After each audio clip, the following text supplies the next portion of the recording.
दोस्तों, फिल्म की शुरुआत में हम व्यूवर्स को बताया जाता है कि ज़ॉम्बीज़ का कहर बहुत ज्यादा बढ़ता जा रहा है। ये ज़ॉम्बीज़ इंसानों के इलाकों में घुसकर उनके बीच रहकर उन्हें अपना शिकार बना रहे हैं।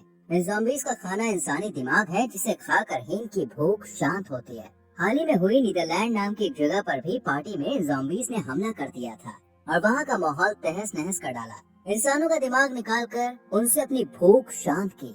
इसके बाद हम कहानी के मेन हीरो को देखते हैं, जिसका नाम है कर्नल डार्सी, जिसे ज़ॉम्बीज़ को मारने का काम सौंपा गया था। डार्सी ज़ॉम्बीज़ के सिलसिले में एक महल में आता है, क्योंकि इसे खबर मिली थी कि इस महल के किसी शख्स पर ज़ॉम्बीज़ ने अटैक कर दिया है। महल के अंदर जाने से पहले इसके कपड़े उतारकर चेकिंग की जाती है और फिर जब ये अंदर रूम में एंटर करता है तो यहाँ का माहौल काफी शांत और खुशनुमा होता है। डार्सी यहाँ पर एक लेडी से पूछताछ करता है। इस लेडी का नाम था फेदरस्टोन। डार्सी जब इनसे ज़ॉम्बीज़ के अटैक के बारे में पूछता है तो फेदरस्टोन कहती है कि ये जगह बहुत ज्यादा सेफ है।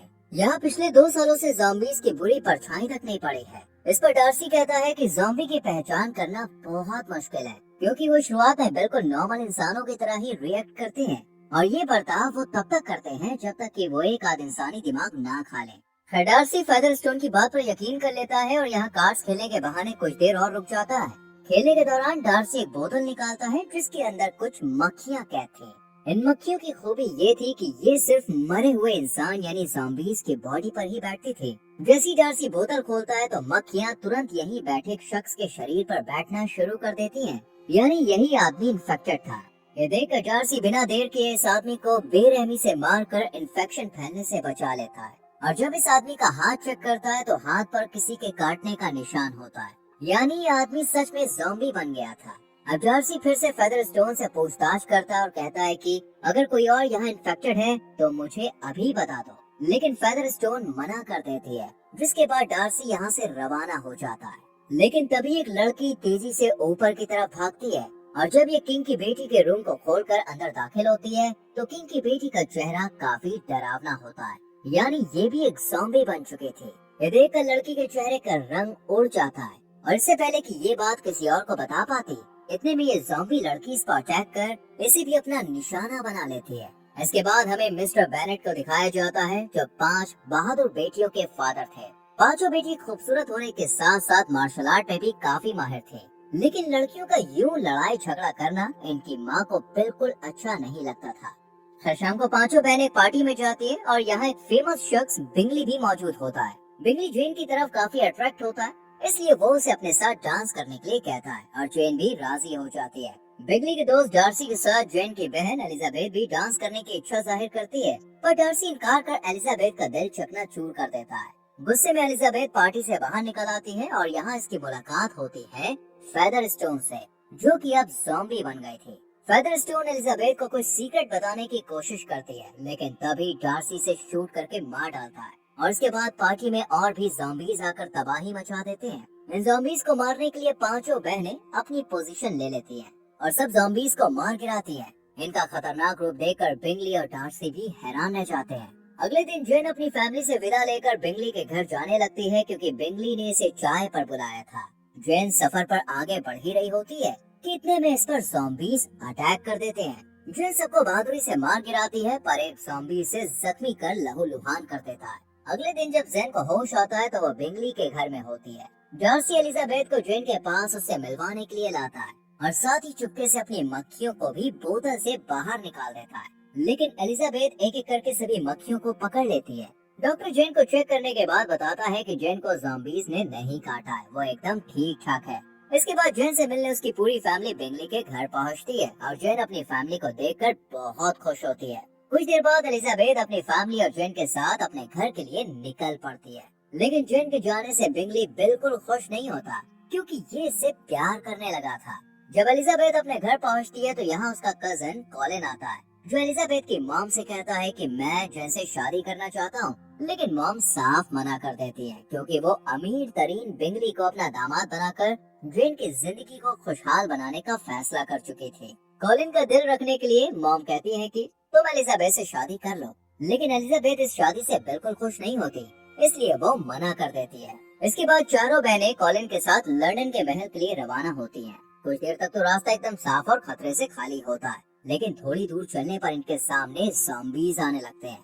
एक फीमेल ज़ॉम्बी जैसे ही इनके करीब आती है, ये लोग बड़ी ही चालाकी से उसे मौत की नींद सुला देते हैं। इस तरह ज़ॉम्बी से बचते बचाते ये लोग जल्द ही महल के पास पहुंच जाते हैं, जहां इन्हें विकहम नाम का एक शख्स दिखाई देता है, जो कि इनका तहे दिल से स्वागत करता है। कुछ देर में बिंगली भी इस महल में आ जाता है। जब बिंगली जेन को सही सलामत देखता है तो उसकी खुशी का ठिकाना नहीं रहता। ये जेन के ठीक होने की खुशी में एक पार्टी रखता है, लेकिन इस बात से डार्सी ज्यादा खुश नहीं होता। डार्सी और विकहम के बीच कुछ भी खास बातचीत नहीं होती और ये बात एलिजाबेथ भी नोटिस कर लेती है। इसलिए ये विकहम के पास जाकर उससे पूछती है कि आखिर डार्सी तुम्हारे साथ इस तरह का रूखा सूखा व्यवहार क्यों कर रहा है। तो विकहम सब कुछ बता देता है और कहता है कि डार्सी मेरा सौतेला भाई है। हालांकि हम दोनों साथ में बड़े हुए हैं, लेकिन डार्सी ने मुझे कभी भी अपना भाई नहीं माना और मेरे फादर ने भी मुझे हमेशा दूसरे बेटे की तरह ही ट्रीट किया। लेकिन एक जंग के दौरान उनकी मौत हो गई और तब से डार्सी का बर्ताव मेरे लिए और सख्त हो गया। विकहम की कहानी सुन एलिजाबेथ को विकहम के लिए काफी बुरा लगता है। ये एलिजाबेथ से बिंगली की पार्टी में मिलने को कहता है, पर एलिजाबेथ मना कर देती है।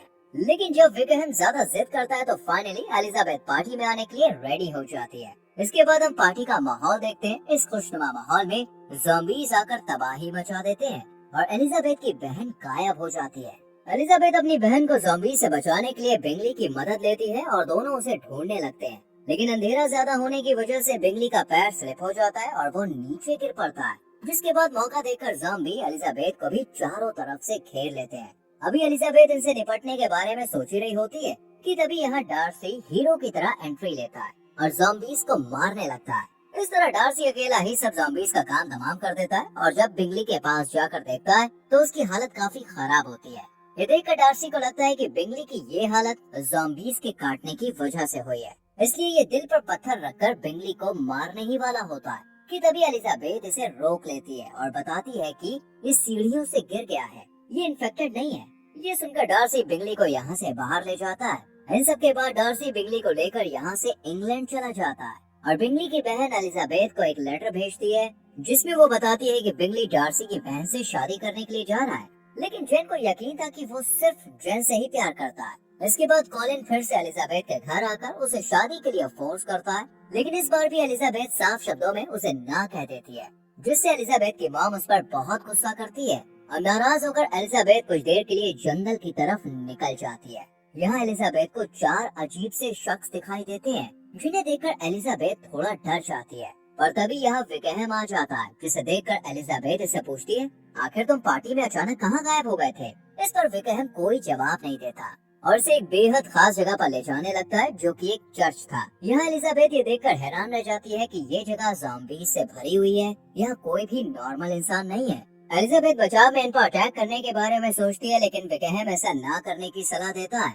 क्योंकि ये अभी आधे इंसान आधे ज़ॉम्बी थे। विकहम कहता है कि ये अभी पूरी तरह से ज़ॉम्बी नहीं बने, क्योंकि इनकी खुराक इंसानी दिमाग नहीं बल्कि सुअर का दिमाग है, इसलिए ये अभी पूरी तरह से ज़ॉम्बी नहीं बने। विकहम एलिजाबेथ को अपनी दिली इच्छा बताते हुए कहता है कि राजाओं को सुअरों का दिमाग खाने वाले ज़ॉम्बीज़ को नहीं मारना चाहिए, बल्कि इन्हें इंसानों के साथ रहने की इजाजत दे देनी चाहिए, क्योंकि ये इंसानों को नुकसान नहीं पहुंचाते। लेकिन एलिजाबेथ कहती है कि राजा इन ज़ॉम्बीज़ को कभी एक्सेप्ट नहीं करेंगे, बल्कि उन्हें जैसे ही ज़ॉम्बीज़ की खबर मिली वो इन्हें मार देंगे। एलिजाबेथ जब अपने घर आती है तो इसे पता चलता है कि इसकी तीसरी बहन ने कॉलिन से शादी करने के लिए हाँ कर दी है, लेकिन ये कॉलिन से शादी करने से पहले एक ऐसी सेफ जगह चाहती थी जहाँ कोई खतरा ना हो। इस सेफ जगह पर रहने के लिए रानी कैथरीन की परमिशन की जरूरत थी, इसलिए एलिजाबेथ अपनी बहन को लेकर महल जाने का फैसला करती है और इनके साथ कॉलिन भी महल पहुंच जाता है। यहाँ आने के बाद एलिजाबेथ को पता चलता है कि डार्सी कैथरीन का भतीजा है। रानी के सामने पहुंचकर एलिजाबेथ की बहन अपनी बात रखती है और फिर एलिजाबेथ विकहम को भी रानी के सामने पेश करती है।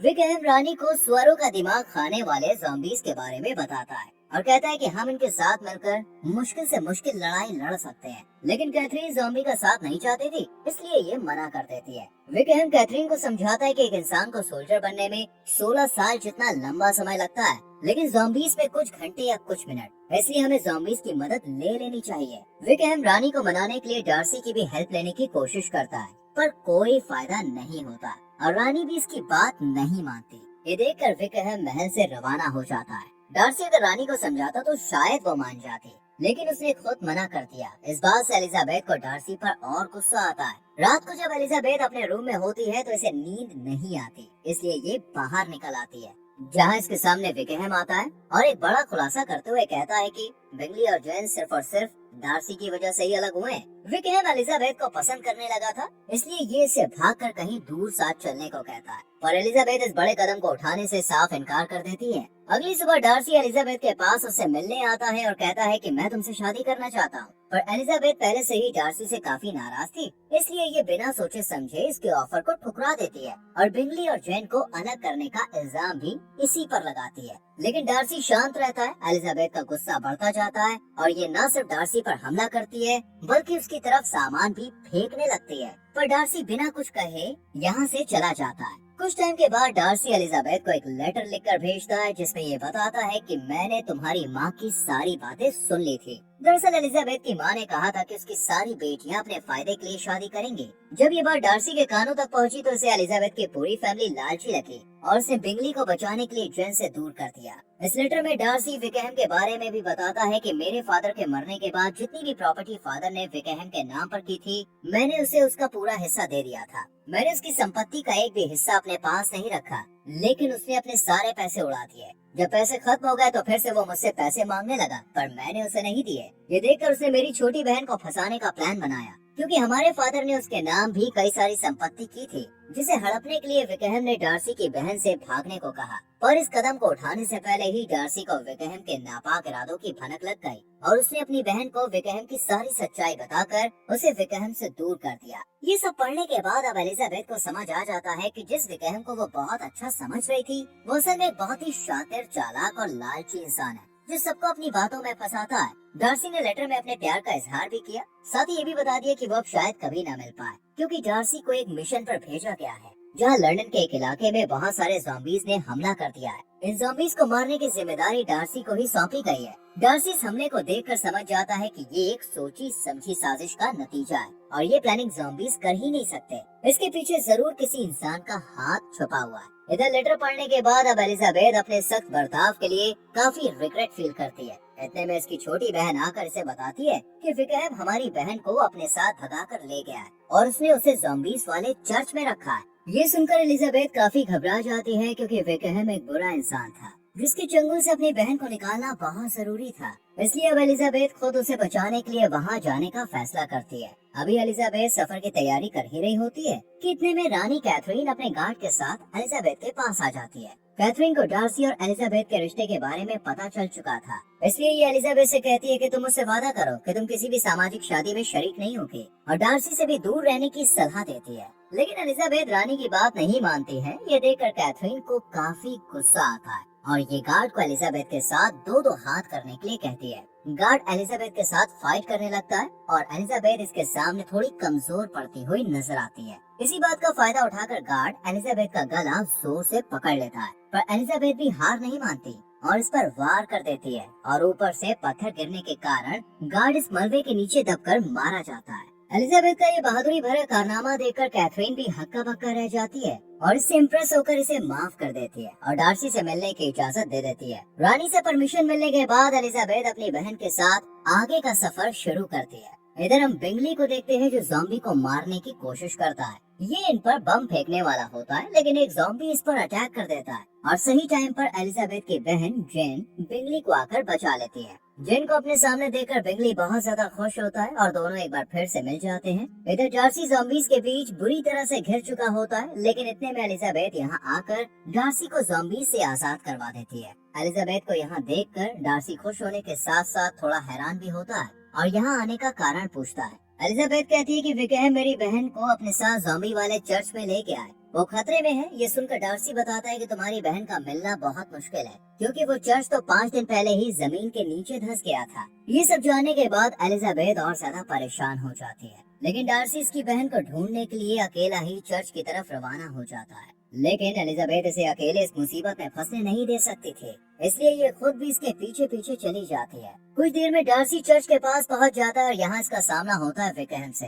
डार्सी से कहता है कि तुम एलिजाबेथ की बहन को आजाद कर दो, इसके बदले मैं तुम्हें मुंह मांगी रकम दूंगा। लेकिन विकहम लालच में नहीं आता, बल्कि ये एलिजाबेथ की बहन के बदले डार्सी से उसके फादर की घड़ी देने को कहता है। डार्सी अपने फादर की घड़ी देने से साफ इनकार कर देता है। ना में जवाब सुनकर विकहम का गुस्सा और बढ़ जाता है और ये डार्सी पर हमला कर देता है, पर इसका निशाना चूक जाता है। गोली की आवाज सुनकर ज़ॉम्बीज इनकी तरफ बढ़ने लगते हैं। मौके का फायदा उठाकर डार्सी जल्दी से एलिजाबेथ की बहन को लेकर यहाँ से निकल जाता है, लेकिन विकहम ज़ॉम्बीज के बीच बुरी तरह से फंस जाता है। डार्सी एलिजाबेथ की बहन को यहाँ से जाने के लिए कहता है और खुद ज़ॉम्बीज का मुकाबला करने का फैसला करता है, लेकिन इतने में विकहम इसके सामने आकर इस पर हमला कर देता है और दोनों भाइयों में जोरदार फाइट होनी शुरू हो जाती है। अब एलिजाबेथ भी यहाँ पे आ जाती है और इसे अपनी बहन यहाँ से भागती हुई दिखाई देती है। एलिजाबेथ इसे आवाज लगाकर रोकने की कोशिश करती है, लेकिन वो आवाज नहीं सुन पाती और जब एलिजाबेथ उसके पीछे देखती है तो बहुत सारे ज़ॉम्बीज होते हैं। कुछ देर में एलिजाबेथ की बहन अपनी फैमिली के पास सही सलामत पहुँच जाती है, जबकि दूसरी तरफ अब भी डार्सी विकहम से मुकाबला कर रहा था। विकहम डार्सी से कहता है कि तुम्हारी वजह से मैं एक बुरा इंसान बना हूँ। विकहम डार्सी की जान लेने ही वाला होता है कि तभी एलिजाबेथ यहाँ पे आ जाती है और विकहम का हाथ काट डार्सी की जान बचा लेती है। इधर बिंगली और सब लोग डार्सी और एलिजाबेथ के वापस आने का इंतजार कर रहे होते हैं, लेकिन जब दोनों नहीं आते तो बिंगली सैनिकों को आदेश देता है कि पुल तोड़ दो, क्योंकि इसी रास्ते से ज़ॉम्बीज इस तरफ आ रहे थे। सैनिक पुल को उखाड़ने लगते हैं और इतने में एलिजाबेथ और डार्सी दोनों धमाकेदार एंट्री के साथ वापस आ जाते हैं, जिन्हें देखकर सब लोग बहुत खुश होते हैं। लेकिन धमाके में डार्सी बुरी तरह से जख्मी हो जाता है और जमीन पर बेहोश होकर गिर पड़ता है। ये देखकर एलिजाबेथ काफी घबरा जाती है, क्योंकि उसे लग रहा था कि अब वो डार्सी को खो देगी। यही सोचकर एलिजाबेथ बहुत ज्यादा रोती है, डार्सी को उठाने की कोशिश करती है, अपने प्यार का इजहार करती है, पर कोई फायदा नहीं होता। इसके बाद हम लंदन के महल को देखते हैं, जहाँ सब लोग बहुत खुश थे, क्योंकि ज़ॉम्बीज और इंसानों का युद्ध खत्म हो गया था और डार्सी भी जिंदा था। डार्सी फिर से एलिजाबेथ के सामने अपने प्यार का इजहार करता है और साथ ही उसे शादी के लिए भी कहता है। एलिजाबेथ भी हाँ कह देती है। इसके बाद एलिजाबेथ और डार्सी दोनों की शादी हो जाती है और इनके साथ ही बिंगली और जेन भी शादी के बंधन में बंध जाते हैं। लेकिन तभी विकहम को दिखाया जाता है, जो अपनी ज़ॉम्बी सेना को लेकर महल पर चढ़ाई करने के लिए आगे बढ़ रहा होता है और इसी के साथ मूवी खत्म हो जाती है। तो दोस्तों, आपको क्या लगता है क्या होगा इसके सेकंड पार्ट में? क्या विकहम अपने मकसद में कामयाब हो पाएगा? अपनी राय कमेंट सेक्शन में जरूर दें। वीडियो को लाइक और शेयर करें और साथ ही हमारे चैनल फिल्म एडिक्ट को सब्सक्राइब करके बेल आइकॉन प्रेस करें, जिससे आने वाली वीडियोस मिस ना हो। मिलते हैं अगली वीडियो में। Till then, bye bye, take care.